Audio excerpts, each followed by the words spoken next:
Hi, it's good to see you again. I was somewhere near Kampong Glam in Singapore the other day. I had in mind Masjid Malabar, a unique, colorful mosque by the side of the road. I wasn't sure if I wanted to depict it at ground level, so I used Google Map to do some surveying before heading down. And I noticed that at the junction, right diagonally across the mosque, is a public residential building. So I might be able to use the upper floor as a observation point. However, when I got there, it doesn't look as interesting as I initially thought it would be. So I looked around and spotted yet another more majestic mosque, just a stone throw away. Now that seems interesting. Two mosques within close proximity to one another. But why? Before I digress into a historical storytelling, let's return to the art side of things, shall we? This photograph was taken using the wide-angle lens. On site, this is what we see. We either see this mosque or the other mosque. We don't get to see both mosques in clear simultaneously. Moreover, if you look at the photograph taken by the wide-angle lens, I don't think it looks interesting at all. And that's where the artistic mind comes into play. So I accepted the challenge. Given the extreme landscape format of the sketchbook that I have, I thought it would be interesting to put the two subjects at the extreme ends of the sketchbook. Composition-wise, it reminds me of the painting The Creation by Michelangelo. You have two figures, one on the left and the other on the right. The challenge is how to connect them. For those of you who have been following my sketches using the fountain pen, usually I would just use the fountain-made pen and sketch directly on the sketchbook. But this composition is slightly different. Here, I'm dealing with a manipulated perspective, a warped perspective. This technique is often used in background creations for movie sets. However, I'm not doing this digitally, so I don't have the luxury of moving things around freely as on a computer. To keep things loose, I'll use a pencil and with searching lines, figure out the composition. Hi, Uncle Kim. Sorry I'm late. School just ended. Hi, Minetta. Glad you made it. I'll just continue, okay? Yes, please do. Let me not interrupt your flow. One thing to mention is that although you see that I am mostly working on the left part of the sketch, what my eyes is looking at is it's actually constantly darting across the two subject matters to gauge the rest of the elements, how they would be positioned, as well as the scale and the level of details with respect to those two subject matters at the extreme ends. So, when I'm doing the sketch for these elements in the middle, I have to maintain a mindfulness of my key subjects.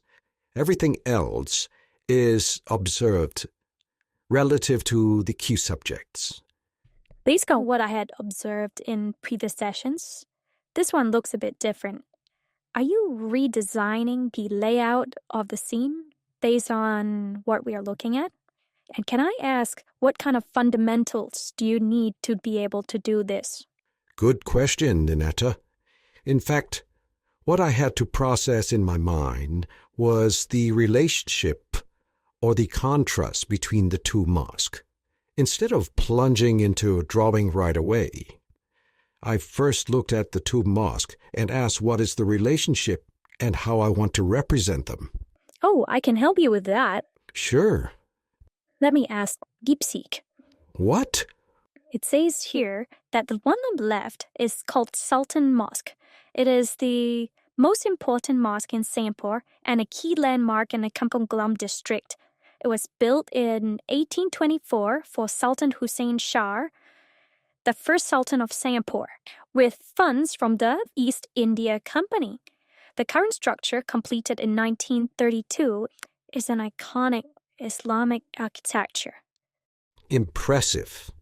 The one on the right is called Masjid Malabar and is the only mosque in Singapore that serves the Malabar Muslim community, who trace their origins to the Malabar region of Kerala, India. The mosque was established in 1963. It serves the Malabar Muslim community, mostly migrants, and welcomes Muslims from other backgrounds, and is a symbol of Singapore's multicultural and multi-ethnic society. Ah, I get it. So one was built for the king and the locals, and the other was built by migrant workers for migrant workers and those of other backgrounds. Wow, impressive research. Looks like my hunch was correct. There was something behind the two mosques. Yay. All right. Did you notice that the layout of whatever lies between the two mosques was stretched towards the right, much closer to the Masjid Malabar? Oh yeah, right. Let us do that. Well, I thought the two mosques coexist quite harmoniously, both serving the community of people who lives around the area. So I don't want the buildings all clustered towards the left side and leaving that empty space around the Masjid Malabar, because it seems kind of like isolated or segregated, which doesn't really reflect the true spirit of the place. So as composition, I deliberately elongated the buildings so that it gives the vibe of a very integrated living environment between the two mosques. Oh, that's interesting. I think that's what you always advocated, to use whatever we see as references instead of being imprisoned by the physical limitations. You are absolutely spot on, Danetta. Did you notice something else that I manipulated in the composition? Let me see. Now, it's not that easy to observe because these are still very sketchy and... Did you enlarge the Sultan Mosque? Whoa! You're good, Nimeta. Good observation. Yes, I did. And I also elevated it slightly to make it look more majestic. After all, it's a Sultan Mosque, right? And that created a perceptual space for the Masjid Malabar on the right. So now you see I actually could create the Masjid Malabar in a bigger scale, and it still fits nicely in the whole composition. Now I see why you use the pencil to start out the sketch instead of using the fountain pen to draw directly. There's so much things to consider in the composition.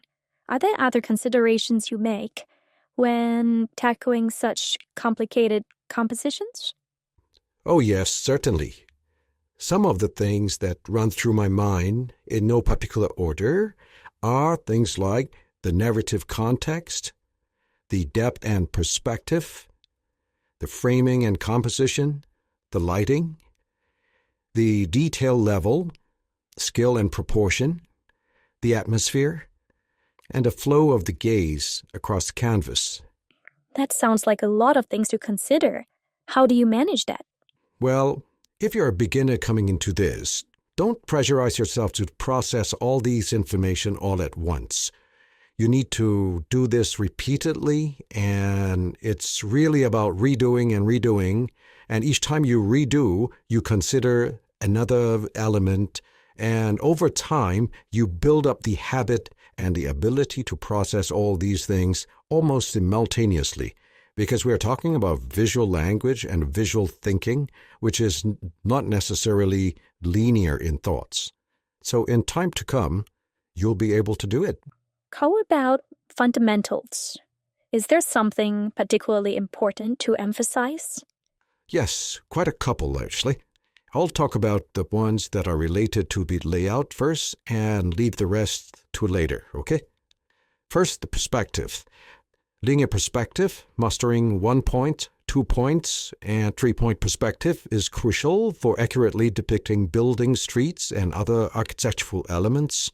And that has to be coupled with the dynamic angles and viewpoints. You need that to be able to do the WOP perspective. You also need to develop a good sense of proportions and scale, followed by an ability to do simplification and abstraction. What that means is that when you look at the subject, you're able to efficiently use shapes to define or to project a sense of what you're looking at, but without the heavy details. As I've shared in earlier videos, the tendency is for people to be caught up in details and get very trapped by localized details. The interesting thing about details is that once you start looking into the details of a particular object, it grows and occupies your entire perception. The surrounding fades into a blur. I'll give you an example of it. Pick an object in front of you and focus only on a particular point. Look at the details closely. Look at it closely. You realize that when you're absolutely focused on that detail, your whole sense of the surrounding fades and disappears. Did the physical dimension of the object change? Did its position and location change? No, isn't it? So human perception is a very elastic thing and is highly dependent on what we are focusing on. So the ability to maintain your awareness of the overall picture that you're trying to do at all times is a very important skill.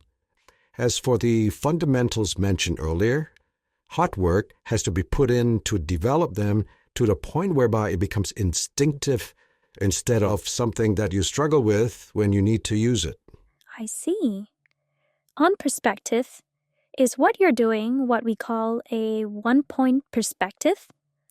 I guess you might call it so, but as you can see, I did not intentionally construct a one-point perspective to do these drawing. Instead, I was using my eyes to gauge whether each element sits nicely in the entire composition. And when the viewer moves or zooms into any part of the drawing, the elements within that zone or within that frame of vision should hold well together.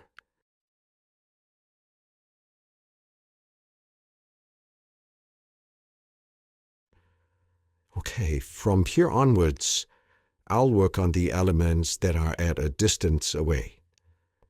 What I would pay attention to is to be careful not to over-detail the elements at a distance.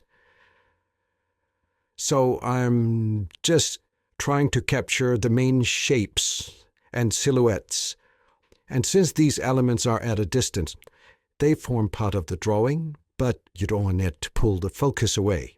So for people who are drawing a painting from level 3 and up, the level of details and the expression depends on the structure of the painting.